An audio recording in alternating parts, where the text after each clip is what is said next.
안녕하십니까. 이어서 경남 소식입니다. 4.13 총선이 13일 앞으로 다가왔습니다. 짧은 선거운동 기간에 후보자를 제대로 검증할 수 있는 방법, 진정은 기자가 알려드립니다.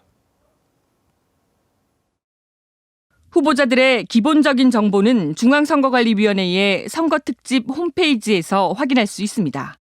각 후보자의 학력과 경력, 재산 신고액, 정과 기록의 체납액까지 자세히 알 수 있습니다. 중앙선관위 선거특집 홈페이지만 들어가셔도 후보자에 대한 정보와 공약을 알 수 있습니다. 투표하시기 전에 후보자의 공약을 꼼꼼히 확인하셔서 꼭 투표해 주시기 바랍니다. 텔레비전 후보자 토론회 시청은 유권자들이 가장 쉽게 후보자를 검증할 수 있는 기회입니다. 후보자들의 공약과 자질, 미래 비전까지 안방에서 확인할 수 있습니다. 다음 달 1일 김해시장과 거창군수 재선거, 총선 진주우를 시작으로 3일 창원 성산, 4일 진주갑, 창원 마산 하포, 5일 사천 남해 하동, 마산 회원, 밀양의령 함안 창녕, 6일 창원 진해, 의창, 산청 함양 거창 합천, 거제, 7일 김해 갑과 을 순서로 KBS 창원과 MBC 경남에서 후보 토론회가 방송됩니다. 공식 선거운동 기간에는 후보자의 사진과 공약 등이 담긴 선거 벽보가 곳곳에 붙습니다. 또 다음 달 3일까지는 각 후보자의 선거 공보가 담긴 투표 안내문이 각 가정으로 우편 배달됩니다. 4월 13일에 투표를 할 수 없는 유권자들은 별도의 신고 없이 다음 달 8일과 9일 이틀 동안 사전 투표를 할 수 있습니다. 그 전에 꼼꼼한 후보자 검증이 꼭 필요합니다. KBS 뉴스 진정은입니다. 경남에서도 4.13 총선과 재보궐선거 공식 선거운동이 오늘부터 시작됩니다. 오늘부터 투표 전날인 다음 달 12일 자정까지 13일 동안 후보자와 배우자, 선거 사무원들은 어깨띠와 기타 소품을 지니고 거리 유세 등 본격적인 선거운동을 할 수 있습니다. 또 미성년자와 공무원 등을 제외한 일반 유권자들도 공개된 장소에서 후보자 지지 호소나 인터넷 홈페이지와 이메일, SNS 등을 통해 선거운동을 할 수 있습니다. 진해 군항제가 오늘 전야제를 시작으로 다음 달 10일까지 열립니다. 특히 올해는 주말 기간 동안 관광객 차량을 통제하고 재래시장 등 100여 개 점포에서 할인 판매도 실시합니다. 송현준 기자가 보도합니다. 지난해 251만 명이 찾아 36만 그루가 활짝 핀 벚꽃 풍경을 즐겼던 진해 군항제. 하지만 휴일이면 5만 대가 넘는 차량이 몰려들어 시내 교통 정체가 극심했습니다.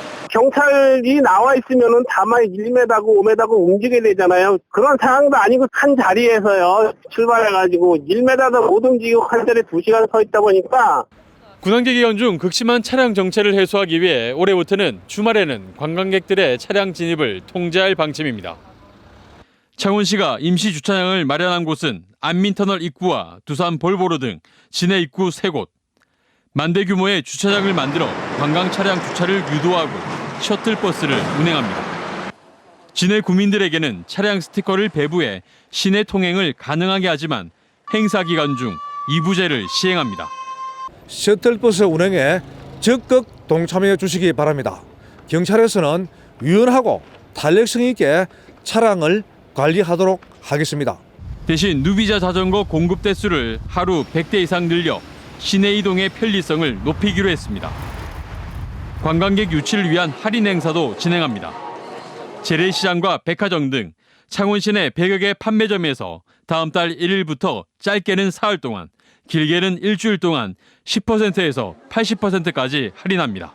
추가 세일이나 그다음에 사은품 증정 등 프로모션을 많이 준비하였습니다. 이 기간 동안 고객님들 이용하시면 많은 혜택이 될 것 같고 이와 함께 길거리 음식점, 바가지 요금에 대한 철저한 단속으로 즐거운 축제, 좋은 이미지를 만들겠다고 밝혔습니다. KBS 뉴스 송현준입니다. 창원시가 도서관 직원의 대출 실적 부풀리기 적발에 따라 성과평가 시스템에 대한 전면적인 점검에 나섭니다.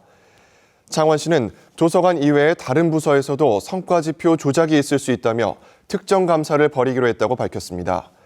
대출 실적 부풀려 경찰에 적발된 공무원 32명에 대해서는 징계 절차를 밟기로 했습니다.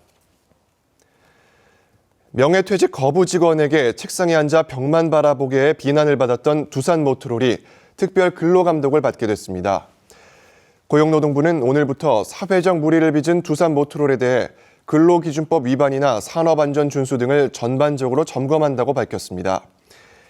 이번 감독은 창원 고용지청 기획감독팀이 1-2주가량 진행할 예정입니다.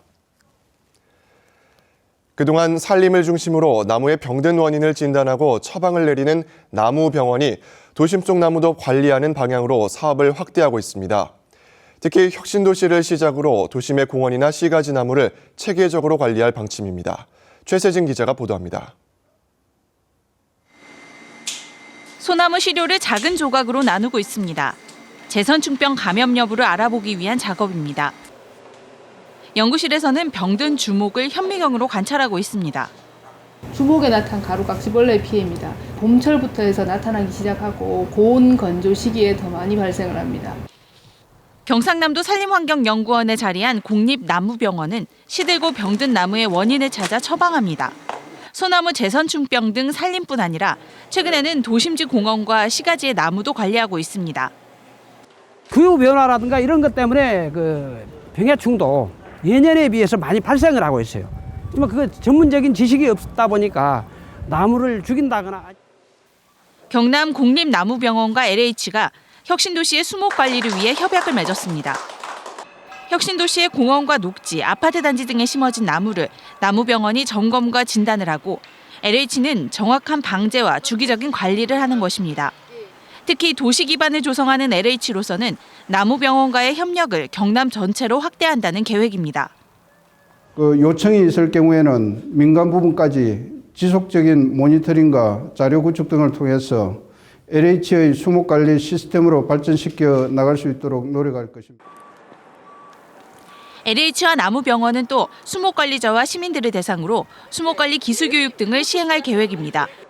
KBS 뉴스 최세진입니다.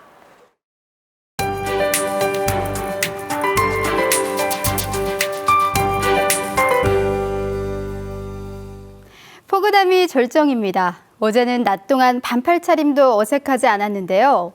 토요일까지는 5월 상순의 기온을 보이겠습니다. 20도 안팎까지 오르겠고 일요일 비가 지나면서 기온은 내림세를 보이겠습니다. 현재 고기압의 영향을 받고 있습니다. 남부지방에 구름량이 많은 모습이고요. 곳곳에 안개도 짙게 끼어 있습니다. 여기에 오전까지 미세먼지 농도는 나쁨 수준을 가리키겠는데요. 마스크 꼭 챙기셔야겠고요. 호흡기 관련 질환에도 주의하셔야겠습니다. 현재 창원은 9도, 창녕과 함안 4도를 가리키고 있습니다. 어제와 비교하면 1-2도가량 낮게 출발하고 있는데요. 한낮에는 김해 20도, 창원과 거제 19도로 예년 수준을 웃돌겠습니다. 서부 지역도 일교차가 크게 벌어지겠습니다. 현재 내륙을 중심으로는 5도 안팎을 가리키고 있는데요. 한낮엔 합천 21도, 진주 19도로 어제와 비슷하거나 조금 더 내려가겠습니다. 여기에 해안 지역을 중심으로는 밤부터 빗방울이 떨어지는 곳도 있겠습니다. 해상의 물결은 남해 동부 먼바다에서 최고 2.5m로 일겠습니다. 내일은 진해 군항자를 비롯한 하동에서도 봄꽃 축제가 열리는데요. 주말 나들이 계획하신다면 토요일이 좋겠고요. 일요일은 종일 비가 지나겠습니다. 기상정보였습니다. 장애아동 지원을 위해 경남은행과 롯데백화점 마산점이 공동으로 마련한 자선바자회가 다음 달 8일까지 경남은행 본점에서 열립니다. 두산중공업과 한국전력이 해외 풍력발전 시장을 겨냥해 공동개발과 건설, 운영 등 상호 협력을 위한 업무 협약을 맺었습니다. NH농협은행 경남영업본부가 소프트웨어 융합산업 육성을 위해 우수 중소기업에 500억 원 규모의 금융 지원을 하는 업무 협약을 경남 테크노파크와 체결했습니다. 한국은행 경남본부가 지역 대학생이 참여해 주요 경제 현안에 대해 발표하고 토론하는 금융경제 이슈 발표 토론 프로그램을 운영합니다. 대한법률구조공단과 STX 복지재단은 경남도 내 사업장에 소속된 근로자 중 산재를 당하고도 법률 서비스를 제때 이용하지 못한 근로자를 위해 출연 협약을 맺었습니다. 복지재단은 공단에 사업비 3천만 원을 지원하고 공단은 변호사를 지원해 무료 소송을 돕게 됩니다. 근로자들은 민사, 가사 사건 등에 대한 소송을 지원받을 수 있습니다.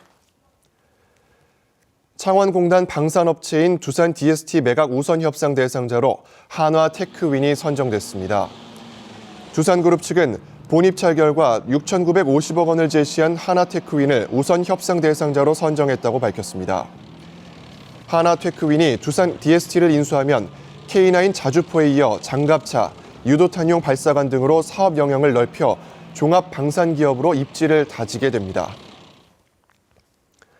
농림축산식품부는 내일부터 꼭지 짧은 수박을 전국에 유통한다고 밝혔습니다.